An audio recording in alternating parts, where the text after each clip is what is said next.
नमस्कार दोस्तों, मैं हूं आपका दोस्त प्रदीप कुमार बांगड़े। आपका इस कार्यक्रम में स्वागत है, जिस कार्यक्रम का नाम है आपके अनुरोध पर। दोस्तों, आपके अनुरोध पर आज मैं आपको बताऊंगा कालिदास के जीवन परिचय के बारे में। दोस्तों, अगर आप मेरे चैनल को पहली बार देख रहे हैं तो आपसे अनुरोध है कि आप इसे लाइक करें।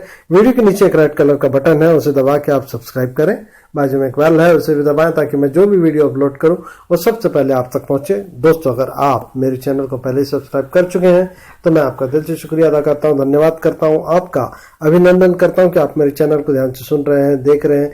दोस्तों, वीडियो अच्छा लगे तो अपने दोस्तों में जरूर शेयर करें। फेसबुक, व्हाट्सएप, इंस्टाग्राम, ट्विटर किसी से भी कर सकते हैं। तो चलिए दोस्तों, वीडियो की शुरुआत करते हैं। कालिदास ने अपनी दूरदर्शी सोच और कल्याणकारी विचारों को अपनी रचनाओं में उतारा। कालिदास एक महान कवि और नाटककार ही नहीं बल्कि वे संस्कृत भाषा के विद्वान थे। वे भारत के श्रेष्ठ कवियों में से एक हैं। उन्होंने भारत की पौराणिक कथाओं और दर्शन को आधार मानकर सुंदर, सरल और अलंकार युक्त भाषा में अपनी रचनाओं की और अपनी रचनाओं के माध्यम से भारत को एक नई दिशा देने की कोशिश की। कालिदास जी साहित्य अभी तक हुए महान कवियों में अद्वितीय थे। उनके साहित्यिक ज्ञान का कोई वर्णन नहीं किया जा सकता।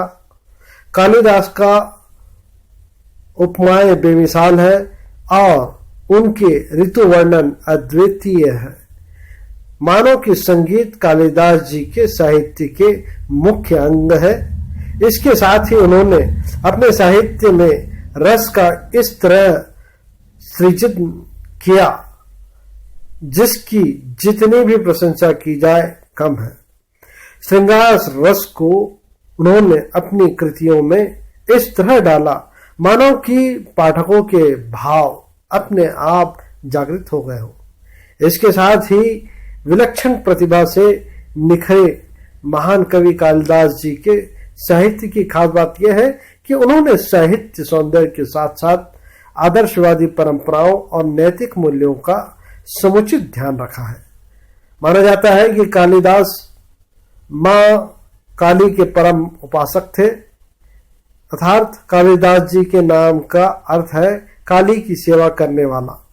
कालिदास अपनी कृतियों के माध्यम से हर किसी को अपनी तरफ आकर्षित कर लेते थे।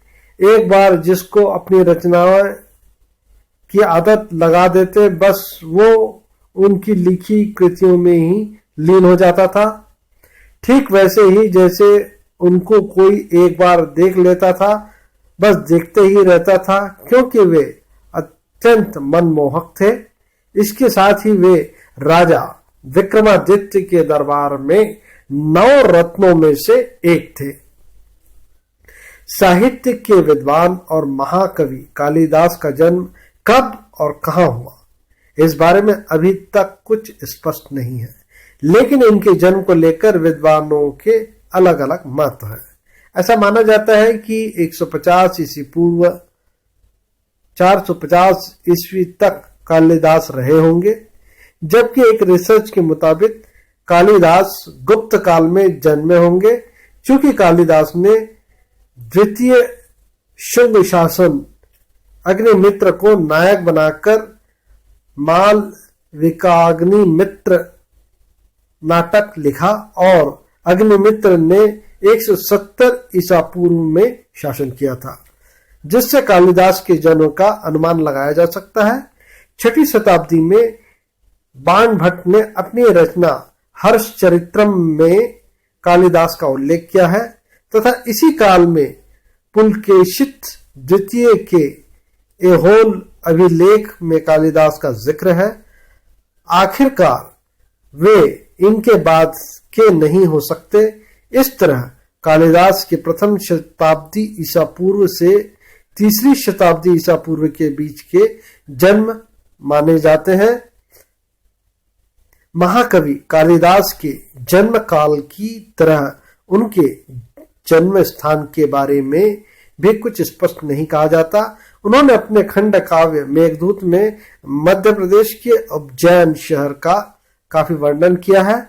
इसलिए कई इतिहासकार मानते हैं कि महाकवि कालिदास उज्जैन के निवासी थे। कालिदास के जन्म स्थान के बारे में भी साहित्यकारों के अलग अलग मत है।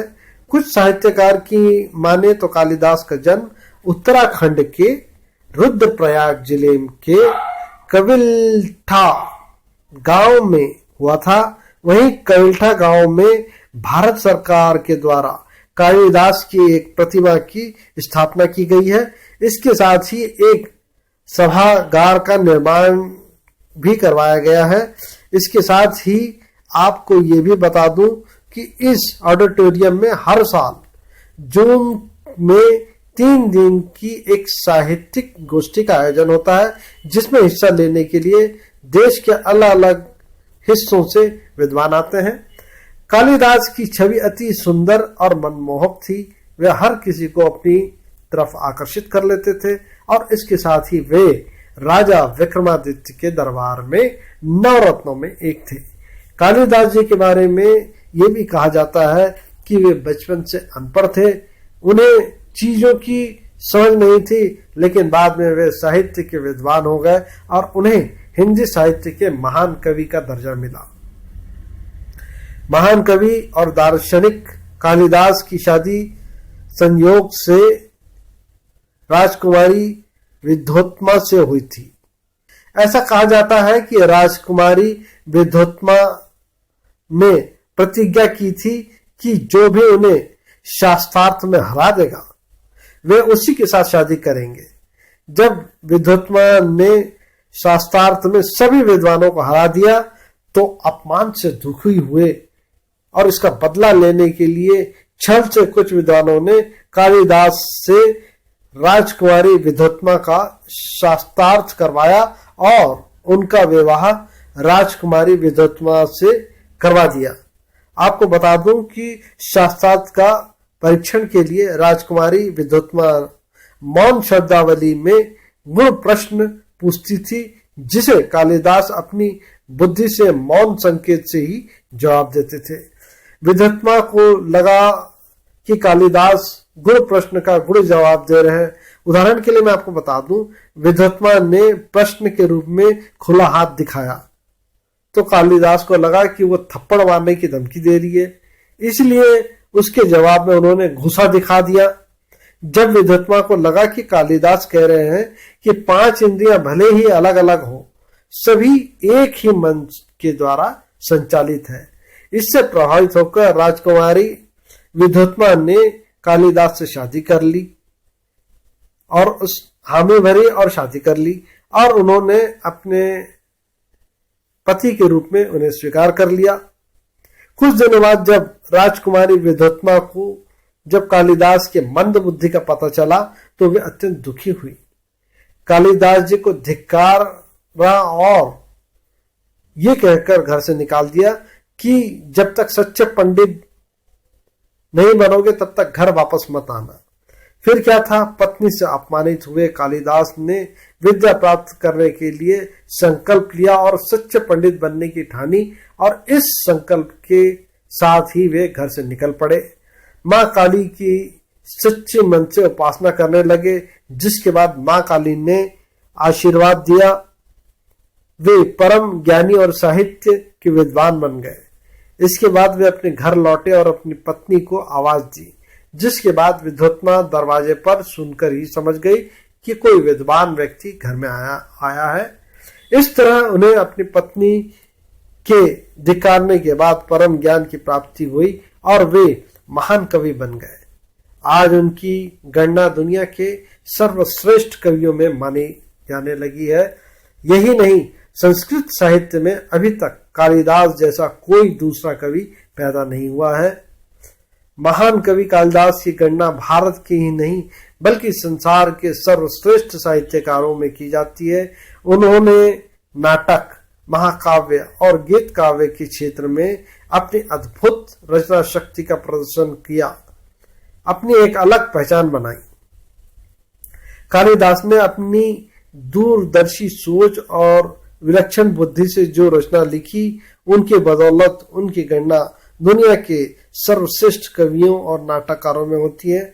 उनकी रचनाओं का साहित्य के साथ साथ ऐतिहासिक महत्व भी है उनकी रचनाओं की लंबी लिस्ट है, लेकिन कालिदास को उनके 7 रचनाओं की वजह से सबसे ज्यादा ख्याति मिली है। और वो रचना क्या है वो मैं आपको बता देता हूं। 4 काव्य ग्रंथ प्रसिद्ध है। महाकाव्य है रघुवंश, कुमार संभव। खंड काव्य में है मेघदूत, ऋतु संहार। 3 नाटक प्रसिद्ध हैं, अभिज्ञान शकुंतलम, मालविकान्यमित्र, विक्रमोर्वशीय। इन रचनाओं की वजह से वे दुनिया के सर्वश्रेष्ठ और महान कवि कहलाए। इसकी सुंदर सरल भाषा, प्रेम और विरह की अभिव्यक्ति और प्रकृति चित्रण से पाठक मुग्ध और भाव विभोर हो उठते हैं। कालिदास की रचनाओं का संक्षिप्त वर्णन मैं आपको बताऊंगा। दोस्तों, अभिज्ञान शकुंतलम उनकी नाटक था, और इसके अलावा उन्होंने, जैसे कि मैं आपको बता ही चुका हूं कि जो है उन्होंने 3 प्रसिद्ध नाटक लिखे हैं। महाकाव्य लिखा है, खंड काव्य लिखा है। महाकाव्य जो है रघुवंश, कुमार संभव। खंड काव्य जो है मेघदूत, ऋतु संहार। तो दोस्तों, ये था महान कवि कालिदास जी के बारे में जानकारी। उम्मीद करता हूं मैंने आपको जो जानकारी दी वो आपको जरूर अच्छी लगी होगी।